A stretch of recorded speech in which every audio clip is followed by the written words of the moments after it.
Assalamualaikum warahmatullahi wabarakatuh dan selamat siang. Mungkin di sini saya agak sedikit grogi karena ini adalah video pertama kali saya. Jadi di sini saya ingin sedikit membagi pengalaman saya buat teman-teman sekalian, terutama buat teman-teman yang sekarang duduk di kelas 3 SMA atau yang ingin melanjutkan kuliah, terutama di jurusan kedokteran. Jadi langsung saja, 2017 itu saya lulus di salah satu sekolah menengah atas yang ada di Sulawesi Barat. Nah, pada saat itu setelah ujian nasional dilakukan, saya berkeinginan untuk melanjutkan kuliah saya di jurusan kedokteran. Dan pada saat itu saya tahu bahwa jurusan kedokteran adalah salah satu jurusan terfavorit atau jurusan yang paling banyak diminati di setiap tahunnya. Tapi semua itu tidak mematahkan semangat saya untuk meraih cita-cita saya untuk menjadi seorang dokter. Jadi di 2017 itu saya ikut bimbingan belajar, salah satu bimbingan belajar yang ada di Makassar, dan kurang lebih 2 bulan saya ikut bimbingan belajar di bimbingan belajar tersebut. Setelah itu saya mengikuti tes SBMPTN dan menunggu pengumuman sekitar 1 bulan setelah ujian SBMPTN. Jadi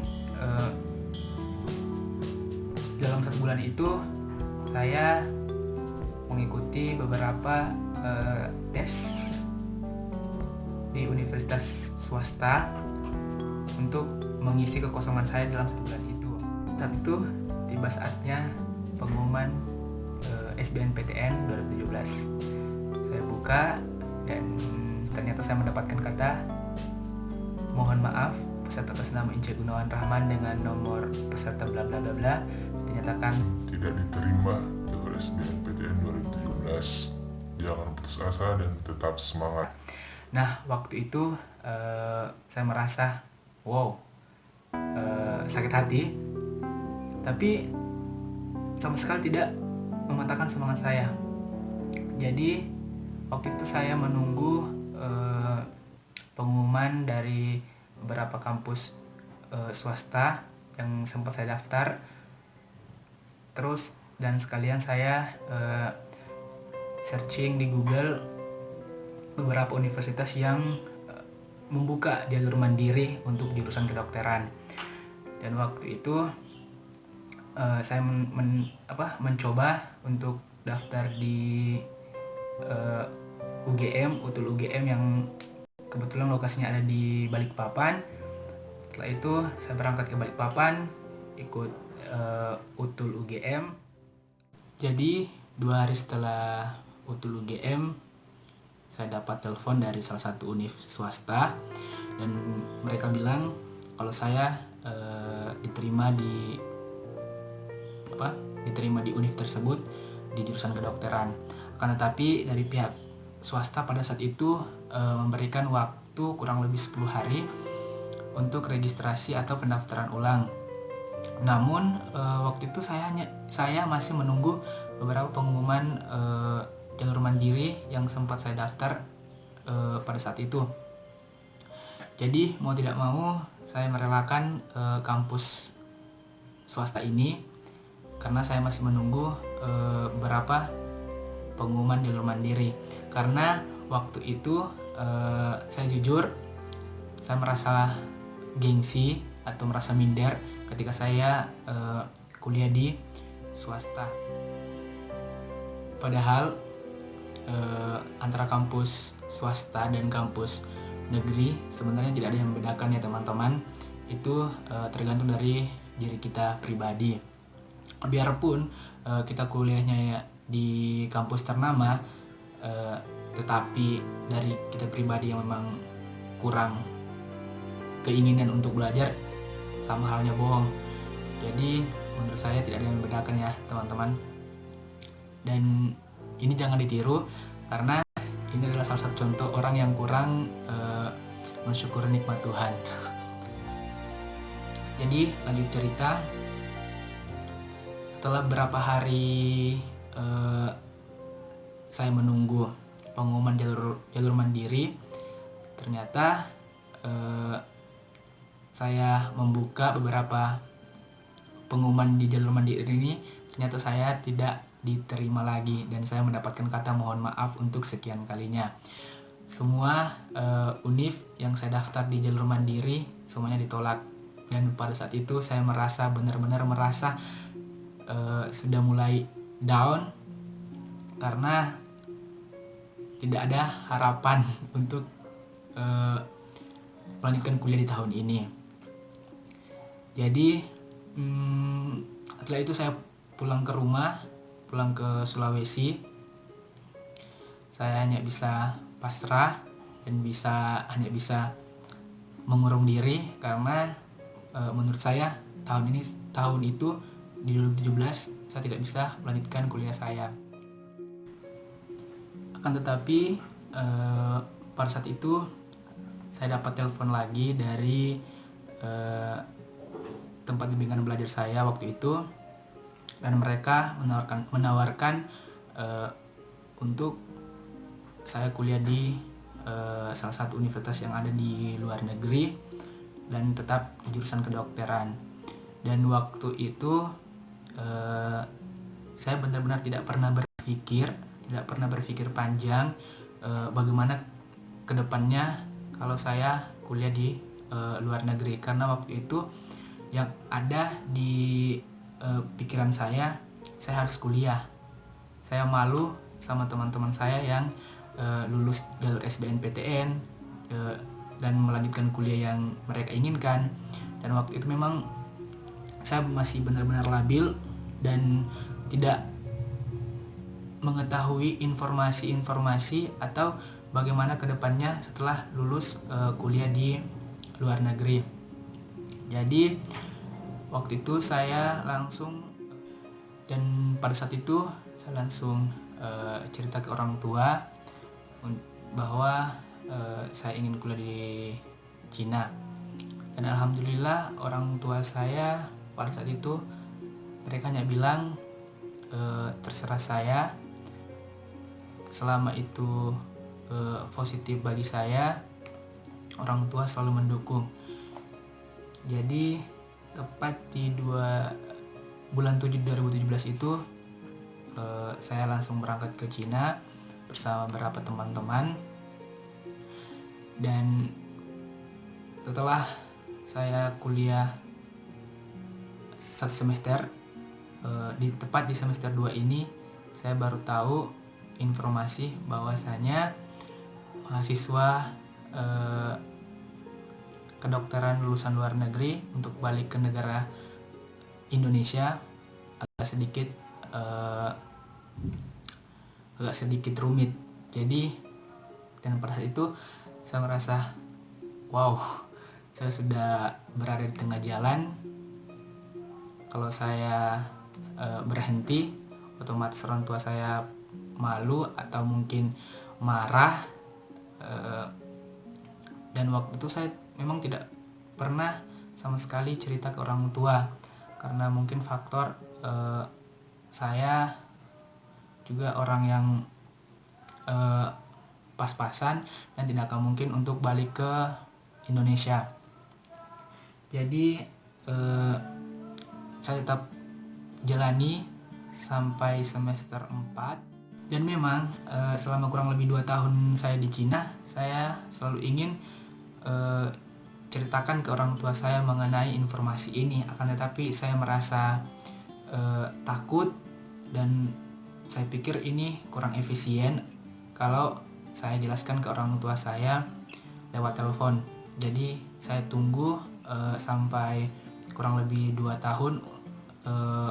Saya tunggu libur panjang karena waktu saya berencana untuk libur tahun di 2019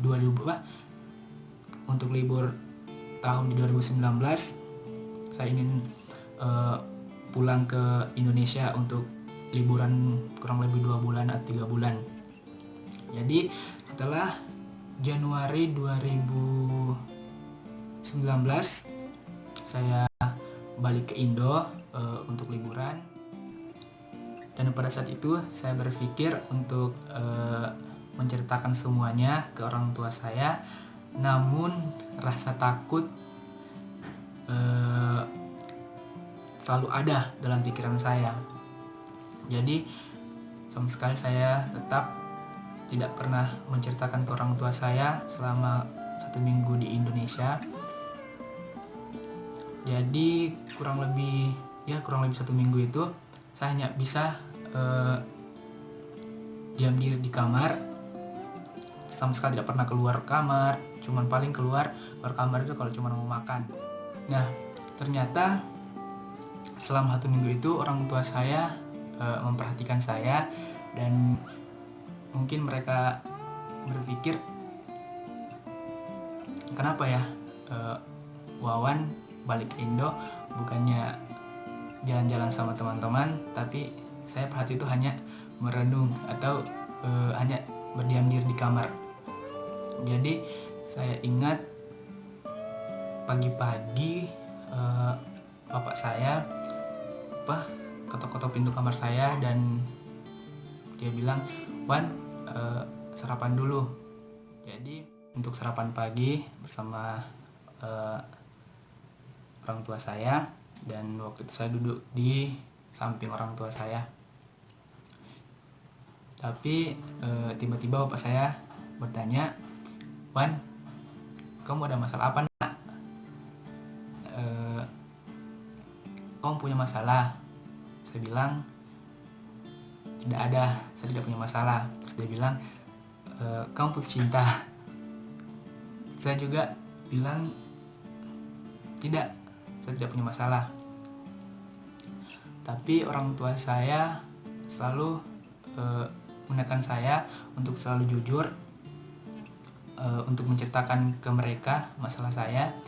Jadi pada saat itu orang tua saya bilang, "Nak, kalau memang kamu punya masalah, cerita ke kita, cerita ke orang tua saya, jangan disembunyikan." Jadi pada saat itu saya hanya bisa diam dan bilang ke orang tua saya, "Mak, Pak, sebenarnya saya ada sedikit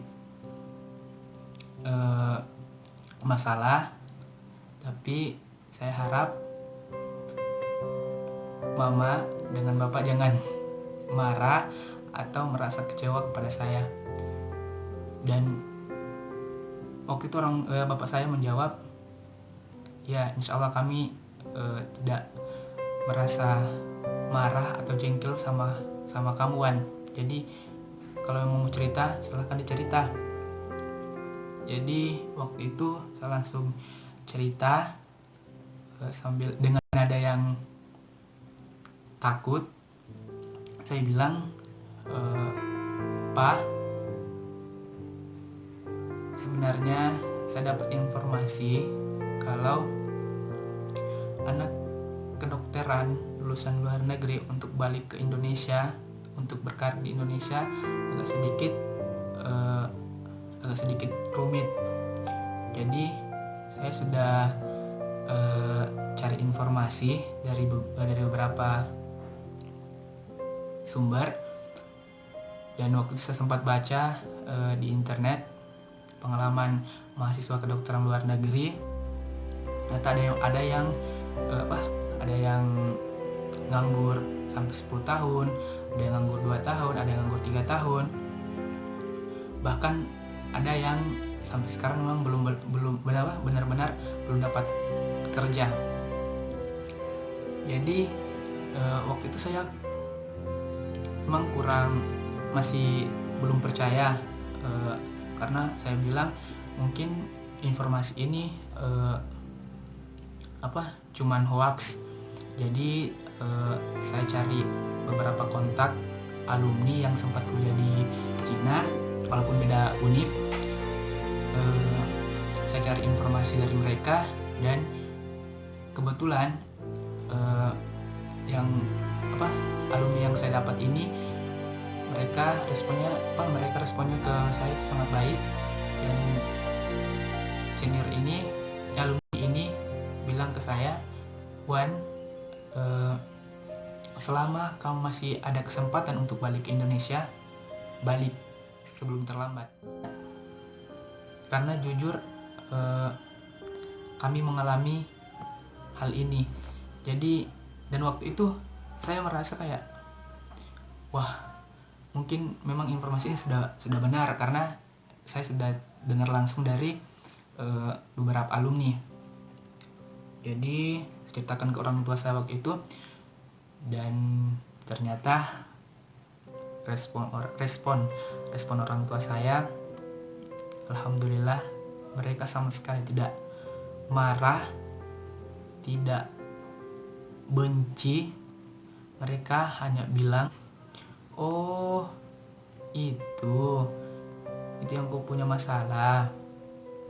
Ya sudah nak, kalau memang ceritanya begitu, mau tidak mau, sebelum terlambat kau balik kau lanjutkan kuliah di Indonesia." Tapi setelah dengar jawaban dari orang tua saya, air mata saya menetes, dan saya berpikir, wow, saya harus balik ke Indonesia. Belum pasti apakah saya masih bisa diterima di jurusan kedokteran untuk tahun 2019 atau tidak. Karena kebetulan saya lulus 2017 dan saya masih ada kesempatan satu kali untuk daftar di jalur SBMPTN di 2019. Jadi waktu itu saya hanya bisa menangis, dan orang tua saya bilang, ya sudah, bulan 3 nanti, bulan 3 2019 kebetulan balik ke Cina, karena kebetulan waktu itu libur musim dingin cuman sampai bulan 3, dan akhirnya tanggal 3 bulan 3 untuk mengurus surat pindah saya dan sekaligus pamit dengan teman-teman yang ada di sana. Jadi mungkin sampai di sini dulu cerita pengalaman saya. Saya akan lanjutkan di next video, cerita setelah balik ke Indonesia, apakah saya tetap lanjut di jurusan kedokteran atau tidak. Jadi mohon ditunggu teman-teman. Terima kasih.